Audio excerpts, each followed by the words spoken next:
Hello, and welcome to our webinar, Single Cell Immune Profiling, High-Resolution Profiling of Adaptive Immune Context and Repertoire in Mouse. I'm Shauna, the 10X Community Manager and your moderator for today. Before we get started, let's go over some quick housekeeping items. Our speakers, who I'll introduce in a minute, will be giving a presentation followed by an open Q&A session. We're recording this session and we'll make the recording available on the 10X website shortly. Please note that all attendees are on mute, and if you'd like to ask a question, please select the Q&A option on the bottom of your screen. Selecting the Q&A option will open the Q&A box where you can type your question. Please note that you can ask your question anonymously by checking the Send Anonymously option. And finally, if you're interested in tweeting during the session, please use the hashtag Celebrate. Now let's meet your speakers for today. Up first is Giovanna Prep, Director of Product Marketing here at 10X. Giovanna holds a BS in Bioengineering from UCSD and an MBA from UCSD Rady. She researched plant genomics at the Salk Institute before moving to Illumina, where she held multiple roles within her 12-year tenure, landing in product marketing, where she was responsible for the Illumina library prep portfolio, including TruSeq and Nextera. Giovanna is now the Director of Product Marketing at 10X, responsible for the single-cell gene expression and immune profiling solution. Joining Giovanna will be Josephine Lee. Josephine has a PhD in microbiology and immunology and previously worked on developing molecular diagnostic assays for infectious diseases. At 10X, she has worked on the GEMcode, Chromium, genome, and exome solutions, and the immune profiling solution. And now I'm going to hand it over to Giovanna so she can get started with the presentation. Thanks, Shauna, for the introductions, and welcome everyone, and thank you for taking the time to listen in today, and welcome back to any of you who have joined us for our other webinars that we've been hosting. As we all know, biology of humans and model systems is hugely complex. From the number of cells to bases to express genes and immune receptor pairs of the adaptive immune system. The mission at 10X Genomics is to be able to understand these complexities at a resolution that's never been seen before. Over the past 4 years, 10X Genomics has built a robust set of tools to enable this, starting with the linked read genome in 2015. Then expanding the technology to address single cells and launching our first single cell solution for gene expression. Following that was our release of the single cell immune profiling solution for high definition immunology. And then most recently, our release and extension of the single cell technology into DNA with the Single Cell CNV Solution. About a month ago, we also launched an addition to the high definition immunology portfolio with the introduction of mouse to our immune profiling solution.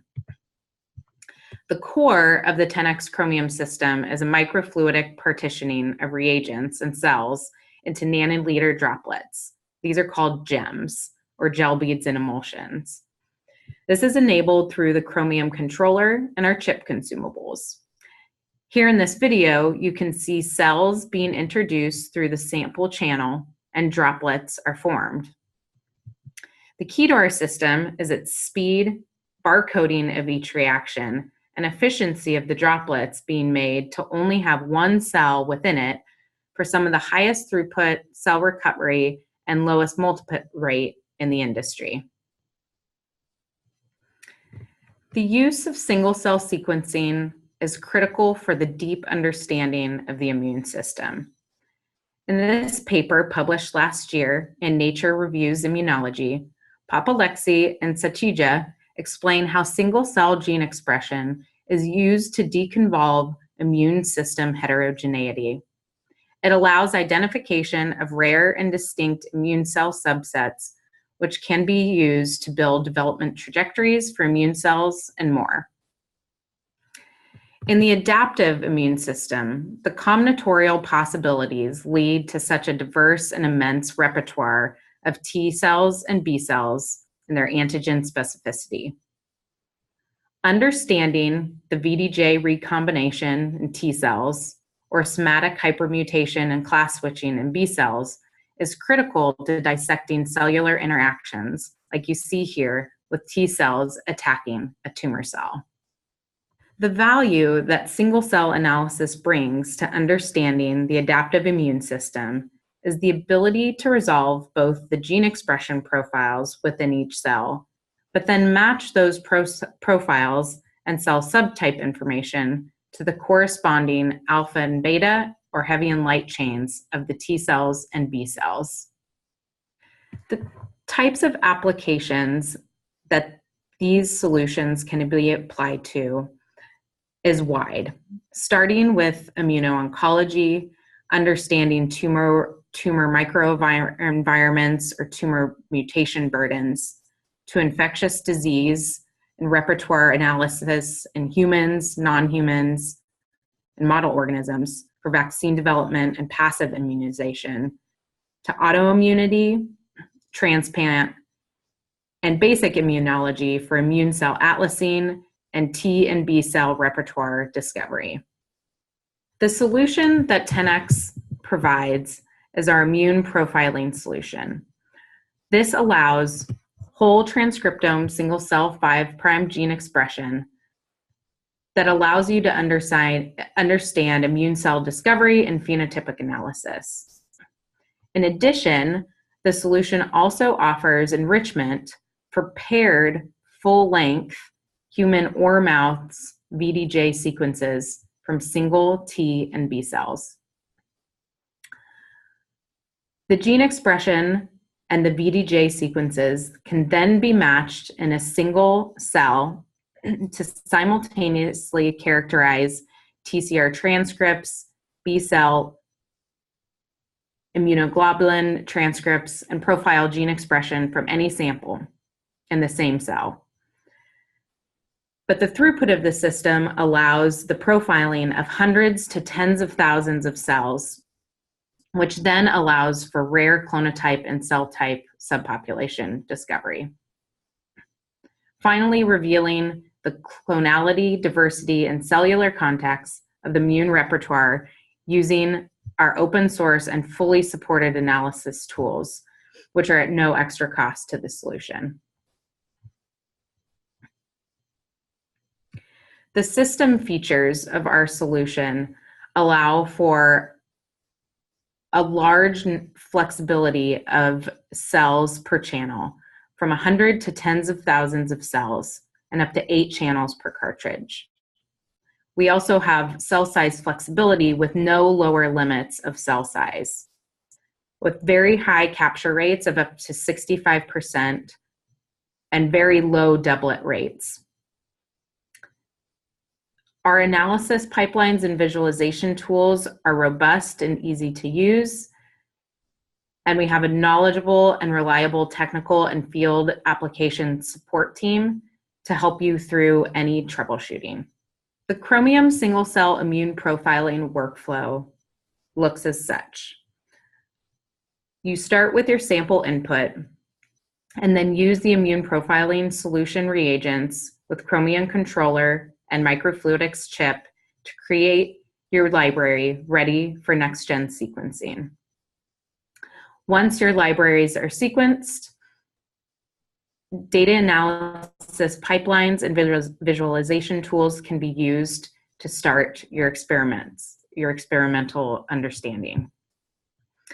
I'm going to pass it off to Josephine now to go through some experimental designs that we did with our mouse immune profiling solution. Great, thanks, Giovanna.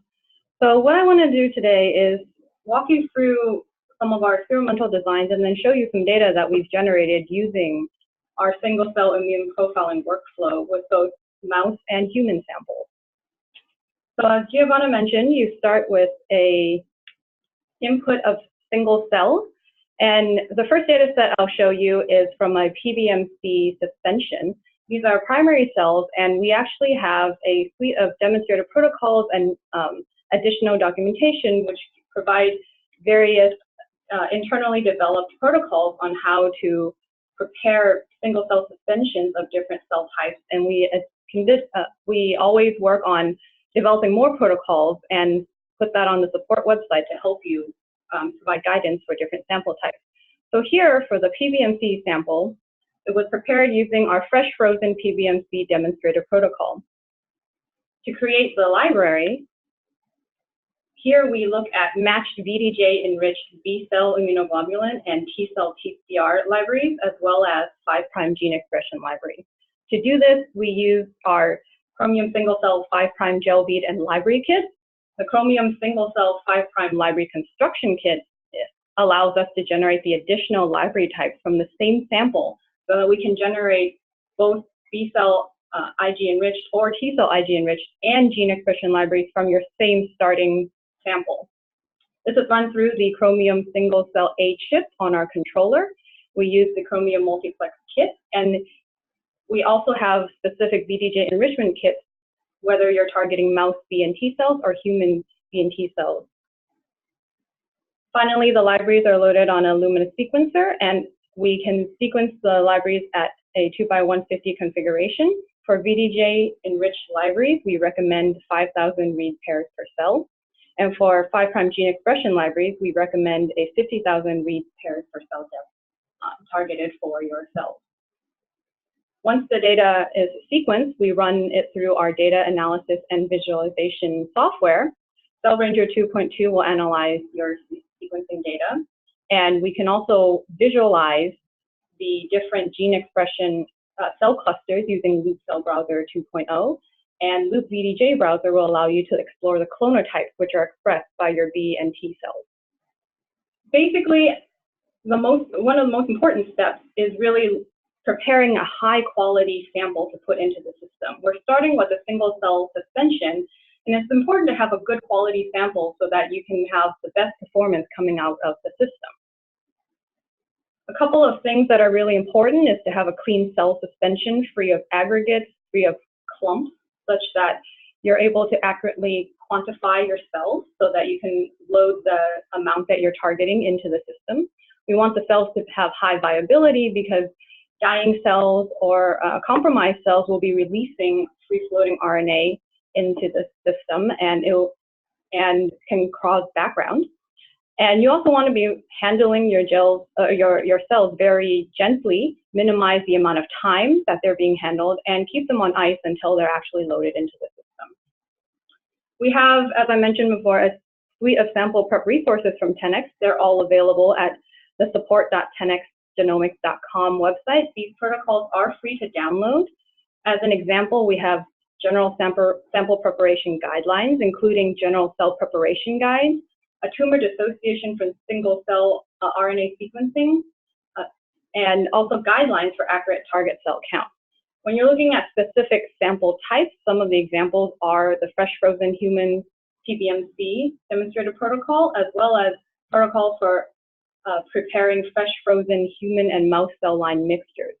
We also have some guidance around sample improvement. For example, with some of these samples, there may be a very low fraction of immune cells. So we also have guidance on enrichment of CD3 positive T cells from dissociated tissues if you want to enrich for that population before putting it into the system. Finally, some of the complex samples that exist, it depends on the storage and handling of the sample before it reaches your hands and you're trying to create the single cell suspension. Sometimes it's out of your control that there's a high amount of dead cells. So we also have the removal of dead cell protocol from single cell suspensions to increase the sample quality before putting it into the Chromium system. So once you have a single cell suspension, the library creation process starts with the single cell partitioning and barcoding to generate a gel bead emulsion. The input is your single cell suspension, and that is partitioned with enzymes and gel beads, and the output is a gel bead emulsion, which we call gems. Within the gem is where the RNA capture and barcoding happens. After each cell is partitioned with the gel bead containing oligos with a unique 10x barcode, the RNA is captured and the 10x barcodes are added via RT or reverse transcription reaction.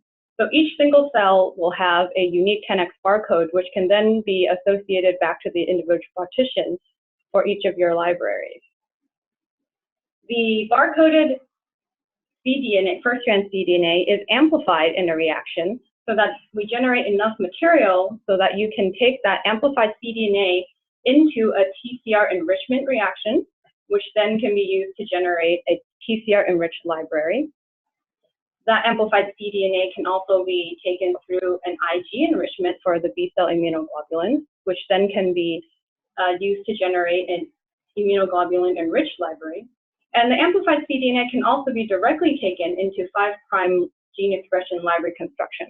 So in the end, from the same sample, you can have TCR-enriched information, immunoglobulin-enriched information for those VDJ sequences, as well as the matched 5' gene expression information from those same cells. And all of that is linked back to the starting partition by the unique 10x barcode that's associated with each sample for each cell. The final output of each of these libraries are these library constructs shown here. For the VDJ enriched library, we recommend 5,000 reads per cell, and the final library consists of the P5 Illumina handle, R1 for sequencing, the 10x barcode, UMI that will uniquely identify each copy of your transcript, as well as a template switching oligo, which is what we use for attaching the handle at the end of the poly A capture via the RT. There is the VDJ and the constant region, as well as the read2 and P7 handle for Illumina sequencing, as well as the sample-specific index, so that multiple samples can be multiplexed together for a sequencing reaction. And the 5' gene expression library has a similar library configuration with the P5R1, as well as the 10x barcode, UMI, and TSO sequence, and the insert sequence of the captured gene, as well as the read2, I7 index, and the P7 handle. Here we recommend 50,000 read pairs per cell, and this gene expression configuration can be read at 26 by 98. However, taking into consideration the difference in read depth, both VDJ enriched libraries and 5' gene expression libraries can be pooled together to be sequenced in a 2 by 150 configuration. And all of our libraries are supported across a range of the Illumina sequencers, including the MiSeq, the NextSeq, the HiSeq 2500, the HiSeq 4K, as well as the NovaSeq. So once you have the final library, which is sequenced on the Illumina sequencer, then we can run it through our Cell Ranger pipeline, walking a little bit through the Informatics Workflow. This is a complete Linux-based software package, and it can run anywhere, both in local mode and cluster mode, and is widely used for single-cell gene expression and analysis. Cell Ranger 2.1 includes the ability to look at T-cell receptors and B-cell immunoglobulins, as well as 5' gene expression data from the same sample. And version 2.2 is needed when using the mouse VDJ enrichment kits, but it also includes general improvements for both human and mouse samples. To walk you briefly through the transcript counting pipeline, we first start with barcode processing, and then cell by cell, we have the consensus assembly, and then annotate VDJ sequences. Then all those sequences are go through clonal type inference and clustering, and the final output are various SPAM, FASTQ, HTML, and CSV files. These output files also include a Loupe cell browser and a Loupe VDJ compatible file, which allows us to look at integrated single cell VDJ and 5' gene expression data together. In Loupe cell browser, which is the image shown here, you can explore the immune repertoire within individual clusters looking at the gene expression. You can import VDJ Loupe files, which is this panel here, that has all the clonal type information that intersect with your gene expression data. So for example here, we have a cluster of T cells along with all of the T cell clonotypes that were detected in the matched VDJ TCR enriched sample. In the Loupe VDJ browser, you can explore clonotypes, compare multiple samples, and do the inverse of importing 5' gene expression Loupe files to compare clonotypes between different expression clusters. And this integrated data visualization allows you to analyze the adaptive immune response in complex tissue samples. So showing you the PBMC sample that I described earlier in the experimental workflow, we can reveal heterogeneity at scale. We can simultaneously assess gene expression and the immune repertoire. Here, I'm showing the 5' gene expression. You can see that there is a CD14 positive and CLEC4D positive macrophage population within these PBMCs. There are CD14 positive monocytes. We can identify B cells by CD19, T cells by CD3E, and NK cells as well. And there's also a heat map looking at the upregulated and downregulated genes within the sample and specific signatures that correspond to each of the different cell types that we can identify within the sample.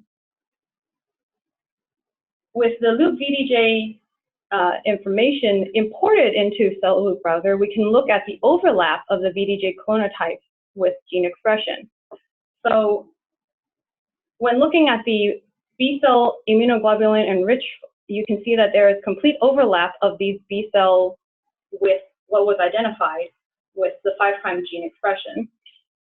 And not only can you see the individual clonotype information for a particular B cell, but you can also look at the isotype distribution, seeing that this sample is majority IgM with a little bit of IgD. We can also do the same with TCR clonotypes, where the VDJ clonotypes for TCR enriched libraries also overlap very nicely with the T cells that are identified by 5' gene expression. We can look at the individual clonotype associated with individual cells. And we will also have public data sets coming soon with both on our support website for you to look at, which will include C57BL6 as well as bulb-C mouse data sets with 5' gene expression matched with the respective VDJ TCR enriched and IG enriched information.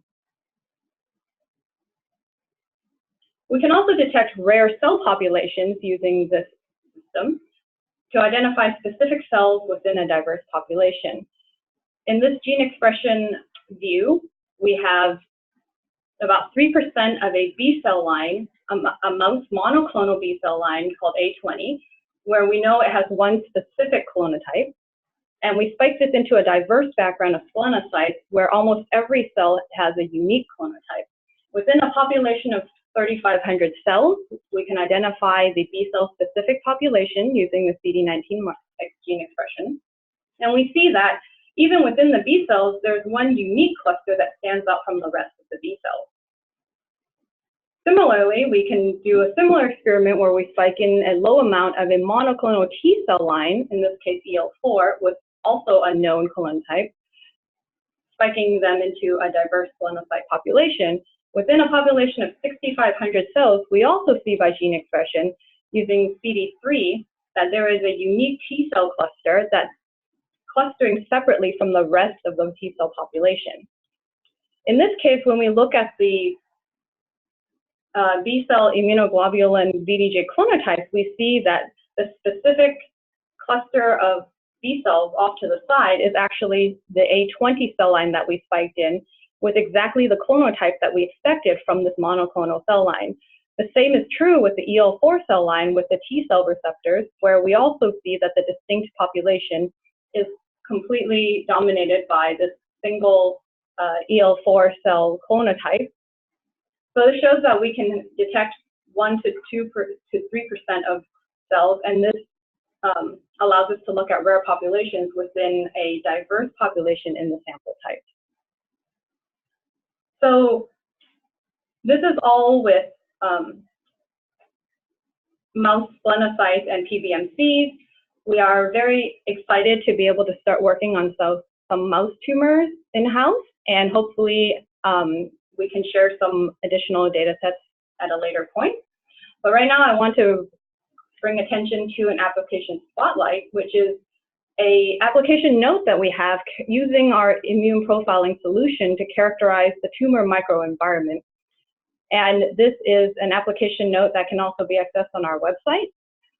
In this sample, it is a dissociated cell from the human stage 3 colorectal cancer tumor. And we noticed when we prepared the cells that we had previously said sample prep and sample quality is very important, but sometimes you can't control the quality of the sample. In this case, we purchased a tumor sample that had very low viability, and there weren't enough cells to do a dead cell removal. We decided to put this into the system and see what we can get out of it. And as you'll see from the gene expression data, you actually do see a lot of dying cells, and that's a result of having cells that started off with very low viability. But what's interesting is that we can still see a lot of really interesting data coming out of this. We see tumor-specific epithelial cells, we see cancer-associated fibroblasts, as well as various populations of cytotoxic T cells, T helper cells, dendritic cells, B cells, and also a plasma B cell population. And when we overlay the gene expression and the B cell clonotype information to look at the relationship between the cellular diversity and immune response, we actually see that there is a plasma B cell clonal expansion, and there is a dominant clonotype that we see within the sample. This notable plasma B cell expansion in the tumor is very interesting because usually when we think about tumor environments, a lot has been discussed about T cells, but the role of B cells is still very unclear. In this sample, it suggests that the patient was generating tumor-specific antibodies to the cancer. And this information could be used to improve the diagnosis, prognosis, and response to therapeutic intervention. So I'll hand this back to Giovanna. Thanks, Joe. So we're really fortunate to be able to work with our customers early on in the development of our new products. We were able to work with Jonathan Priel over at Cold Spring Harbor Laboratories with our mouse immune profiling solution. Their lab was a beta customer for us and has generated some data on control samples and their own samples in order to evaluate our product. And he gave us a really supportive quote after using our solution, just pointing out how straightforward and robust the solution is for mouse immune profiling solutions. And that is something that, 10x really aims to deliver, is something that's ready to use both from the assay perspective, but also from the software perspective with our easy-to-use pipelines and visualization tools. And he has, a point there at the bottom, discussing the use of model systems in preclinical studies that really will aid in discovery, both in basic research and, ultimately the future of personalized medicine. And so we're really thankful for his support throughout this beta testing. You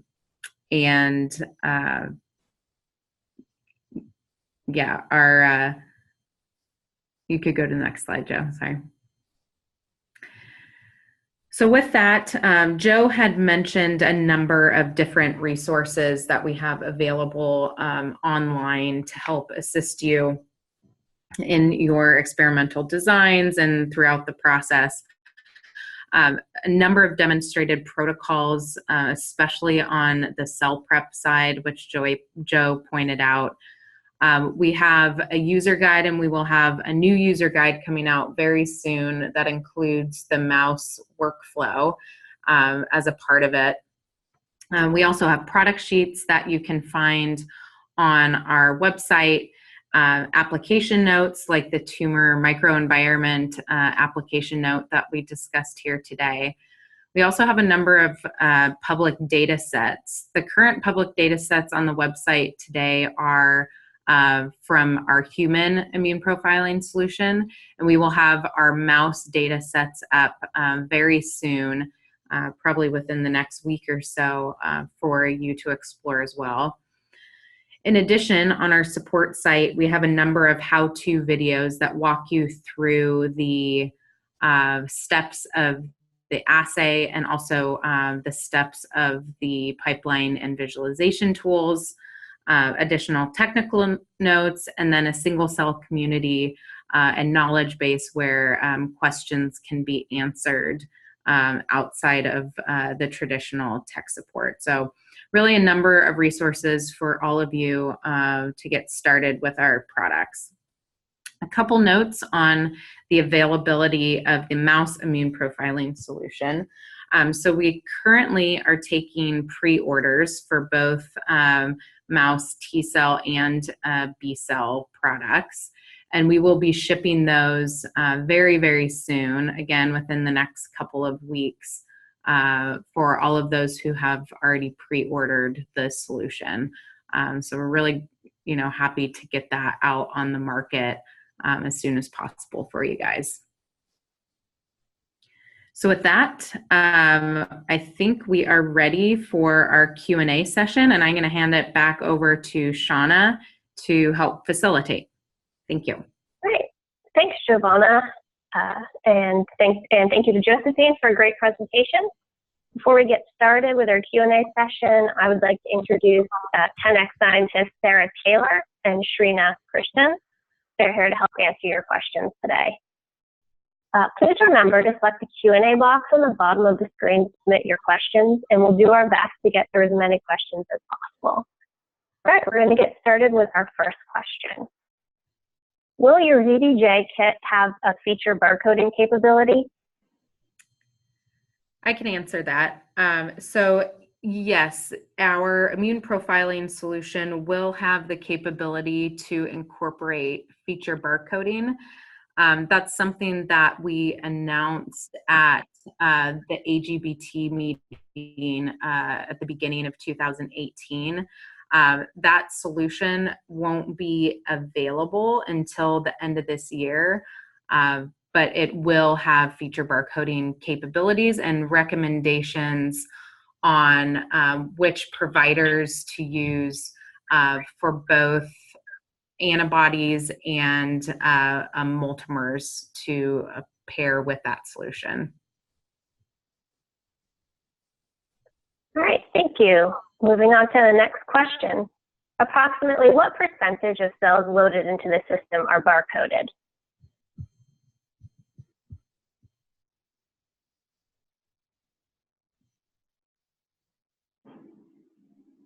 So we sort of would base this number off the number of cells that are captured by the system, and the capture rate is based on we cite is based on microfluidic capability. So it's about 65% of the cells would be captured.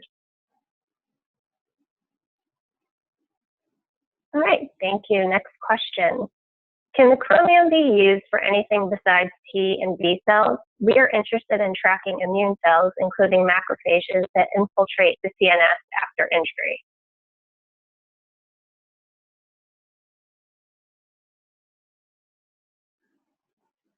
Yeah, so your input to the system doesn't have to be purified T or B cells.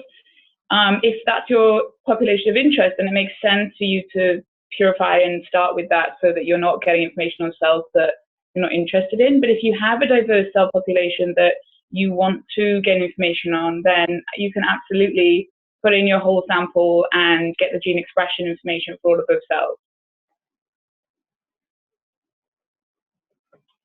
All right, thank you. Next question, this is a follow-up onto the previous question. Can the system differentiate between microglia and infiltrating macrophages in the brain? So if you know the gene expression signature for a specific cell type, then you can look for those genes and see if you can identify or associate specific genes with a cell. But that's kind of down to your analysis of the data and looking at basically known genes for your cell population. All right, thank you. Next question. Can you sequence the full variable domain, including all frameworks and CDRs for antibodies or B cell receptors? Yeah, the output from our pipeline, which contains the transcripts for all different barcodes, they typically contain all the way from the 5' UTR until the C region. All right, thank you. Next question. How do you identify dying cells? Did you use a specific biomarker? Okay, so this is a question